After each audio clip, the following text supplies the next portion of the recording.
নবীজি সাল্লাল্লাহু আলাইহি ওয়াসাল্লাম মদিনায় নামাজ পড়তে যেতেন মসজিদে নববীতে। মদিনায় হিজরতের পরের ঘটনা এটা। মসজিদে প্রতিদিন আল্লাহ রাসূল সাল্লাল্লাহু আলাইহি ওয়াসাল্লাম নামাজে যায়।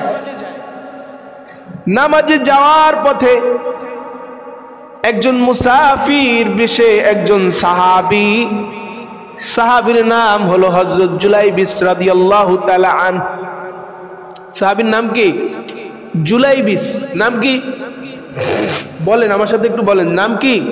জুলাইবিস। একজন সফল ব্যক্তি যিনি, আপনি আমি তো দুনিয়াটাকে সফল মনে করি, কিন্তু তারা কিভাবে সফল করতো নিজেকে দেখেন। এই জুলাইবিস এমন একজন গরিব সাহাবী, যার কিচ্ছু ছিল না, দেখতেও সুন্দর ছিল না, অসুন্দর, লম্বা চওড়া ছিল না, খাটো মানুষ ছিল, বেটে মানুষ ছিল, দেখতে সুন্দর ছিল না, অসুন্দর। এরকমের একজন সাহাবীর নাম হলো জুলাইবিস রাদিয়াল্লাহু তাআলা আনহু। মুসাফির। মসজিদে যখন আমরা আসি, যদি দেখি গরিব কোনো ব্যক্তি মসজিদের কানায় দাঁড়ায় দাঁড়ায় তসবিহ টেপে আর মুসাফির বেশে আপনার কাছে কিছু চায়, দেখবেন আপনি আমি কিন্তু তার দিকে বেশি আকর্ষণ নিয়ে তাকাই না, বেশি একটা খেয়াল করি না। এরকমের একজন মানুষ ছিল জুলাইবিস রাদিয়াল্লাহু তাআলা আনহু। তাকে আন্ডার এস্টিমেট করত, গরিব অসহায় বলে। মানুষরা ভালো চোখে তাকে দেখতো না, কারণ সে জীর্ণ শীর্ণ ছিল। শুধু জীর্ণ শীর্ণ ছিল না, ছিটা ফাটা একটা জামা গায়ে ছিল। তো নবীজি সাল্লাল্লাহু আলাইহি ওয়াসাল্লাম একদিন বলতেছে, এই জুলাইবিস, তুমি কি বিবাহ করবে না? সুবহানাল্লাহ বলেন। এই জুলাইবিস, এরকম হাদিসে আসছে এরকম ভাবে যে, এই জুলাইবিস, তুমি কি বিবাহ করবে না? জুলাইবিস কথাটাকে গুরুক্ষেপ করলেন না, কারণ সে গরিব, মনে হয় অন্য কাউকে বলছে। পরের দিন আবার যখন আল্লাহ রাসূল মসজিদের দিকে যাচ্ছেন, তখন আবার জুলাইবিসকে বলতেছে, আলা তাতাজাওয়াজু ইয়া জুলাইবিস, তুমি কি বিবাহ করবে না? তুমি কি বিবাহ বসবে না, বিবাহ করবে না? তখন মুচকি হেসে দিয়ে বলতেছে, ইয়া রাসূলুল্লাহ, ইয়া হাবিবাল্লাহ, কি বলেন আপনি? মজা করেন নাকি আমার সাথে? আমি বিবাহ করব কি করে? আমার তো কিচ্ছু নাই, গরিব মানুষ,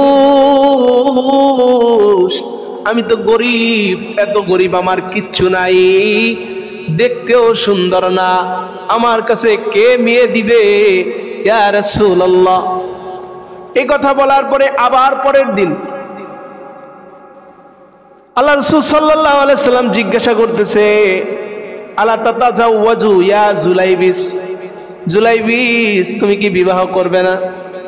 বলতেছি, ইয়া রাসূলুল্লাহ, আপনি মনে হয় আমার সাথে মশকরা করেন, হাসি তামাশা করেন। কে আমাকে বিবাহের জন্য পাত্রী দিবে? কে আমাকে বিবাহের জন্য মেয়ে দিবে?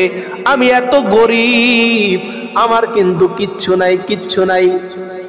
এই কথা বলতেই বলতেছে, অমুক আনসারী সাহাবীর বাসায় তুমি চলে যাও।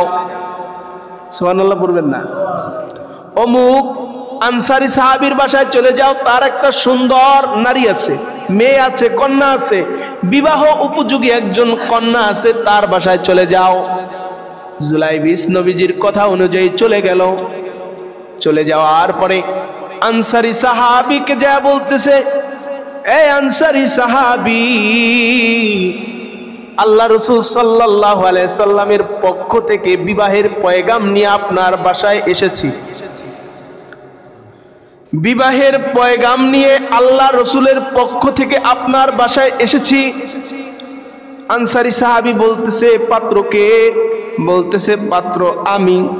কারণ গরিব তো একটু নিজেকে ছোট বলে বলছে যে আমি পাত্র। যখন বলছে আমি পাত্র, বলতেছে তুমি তো গরিব অসহায়।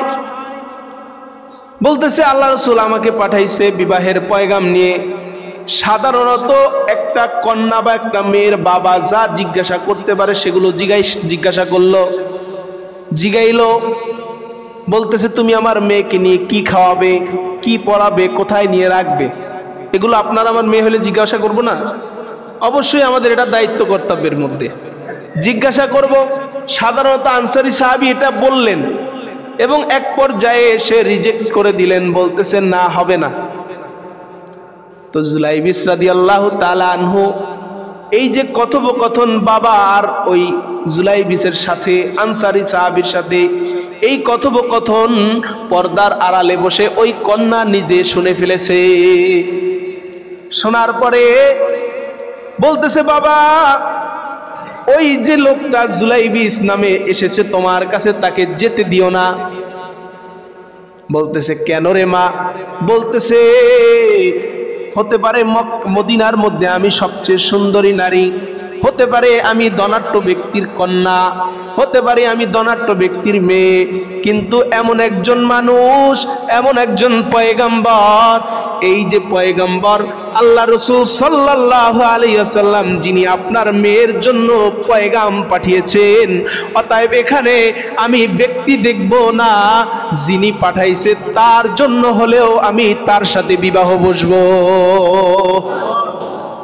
আমি তার সাথে বিবাহ বসবো। বাবা বিবাহ হয়ে গেল। বিবাহ হওয়ার পরে পরের দিন সকালবেলা খায়বারের যুদ্ধের জন্য আল্লাহ রাসূল ডাকলেন, এই জুলাইবিস চলো চলো, মদিনার কিছুটা দূরে খায়বারের যুদ্ধ হবে ইহুদিদের সাথে। লম্বা ঘটনা আপনাদেরকে সংক্ষেপ করে বুঝাই। এই খায়বারের যুদ্ধের মধ্যে পুরা যুদ্ধটা অনেক লম্বা ঘটনা, লম্বা কিছু কথা আছে আপনাদেরকে বলা দরকার, কিন্তু সংক্ষেপের কারণে বলতেছি না। এই খায়বারের যুদ্ধে আল্লাহ রাসূল সাল্লাল্লাহু আলাইহি ওয়াসাল্লামের পক্ষে থাকা মোট 14 থেকে 16 জন সাহাবী ইন্তেকাল করেন, শহীদ হন। সুবহানাল্লাহ বলেন। শহীদ হয়ে যায়, ইন্তেকাল করেন, শহীদ হয়, খুব গনিমত মাল পেয়ে যায়। কারণ এত লম্বা সময়ের যুদ্ধের ভিতরে, খায়বারের যুদ্ধের ভিতরে খুব কম সংখ্যক সাহাবীরা শহীদ হয়। কারণ অন্যান্য যুদ্ধের সময় বহু সাহাবীরা ইন্তেকাল করে, শহীদ হয়। ওহুদের সময় অনেক সাহাবীরা ইন্তেকাল করে, কিন্তু এই খায়বারের যুদ্ধেই খুব কম সংখ্যক সাহাবীরা শহীদ হয়। মাত্র 14 থেকে 16 জন সাহাবী ইন্তেকাল করেন, শহীদ হন। শহীদ হওয়ার পরে আল্লাহ রাসূল সাল্লাল্লাহু আলাইহি ওয়াসাল্লাম সাহাবীদেরকে বলতেছে, সাহাবীরা রে, যুদ্ধ যেহেতু শেষ হয়ে গেছে, কে কে ইন্তেকাল করেছে, শহীদ হয়েছে, কে তাড়াতাড়ি করে তাদের লাশগুলো এক জায়গায় করো, তাদের দাফন কাফন দিতে হবে। আল্লাহ রাসূল সাল্লাল্লাহু আলাইহি ওয়াসাল্লাম তিনিও লাশগুলো বাছতে শুরু করলেন। 14 জন সাহাবীকে একত্রিত করলেন, কিন্তু শেষ নাম্বারে জুলাইবিস রাদিয়াল্লাহু তাআলা আনহুকে দেখতেছে, ওই যে দূরে দেখা যায় জুলাইবিসকে। কারণ দেখতে ছোট খাটো বেটে মানুষ ছিল, অসুন্দর ছিল, দেখতেও তেমন চেনা যাইতেছিল না।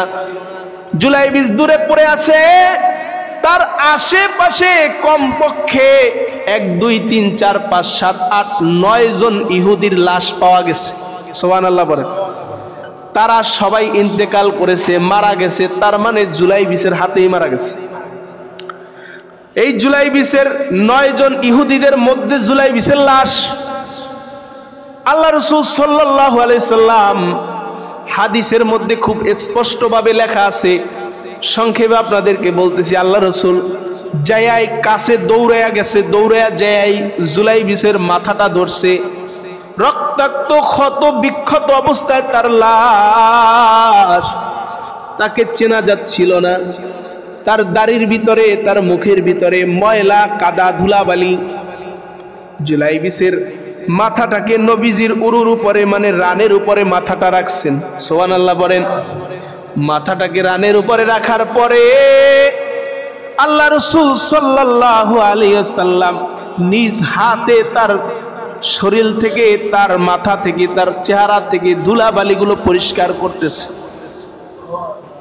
যখন হাত দিয়া নিজে নিজে পরিষ্কার করতেছে, আসমানের দিকে আল্লাহ রাসূল তাকায়, তাকানোর পরে সাথে সাথেই আবার নিচের দিকে জুলাইবিসের দিকে তাকায়।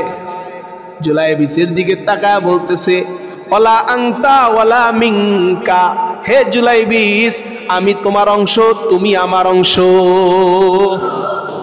আমি তোমার অংশ, তুমি আমার অংশ।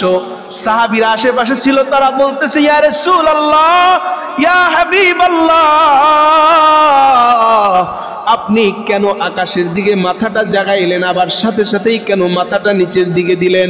বলতেছে আমি আকাশের দিকে যখন তাকাইলাম, তাকায়া দেখতে পাইছি জান্নাত থেকে হুরগুলো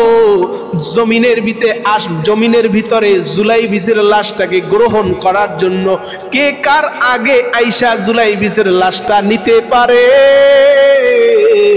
এই জন্য তাদের ভিতরে পাল্লা লেগে গেছে। এটাই ছিল তাদের সফলতা।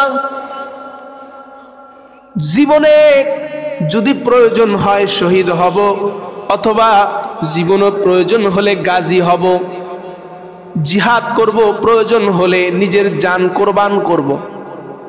ইন্না সলাতি ওয়া নুসুকি ওয়া মাহইয়ায়া ওয়া মামাতি লিল্লাহি রাব্বিল আলামিন। আল্লাহু আকবার। যদি প্রয়োজন হয় সব কিছু আল্লাহর রাহে, আল্লাহর জন্য বিছায়া দেওয়া, এটাই হলো মুমিনের জন্য সফলতা।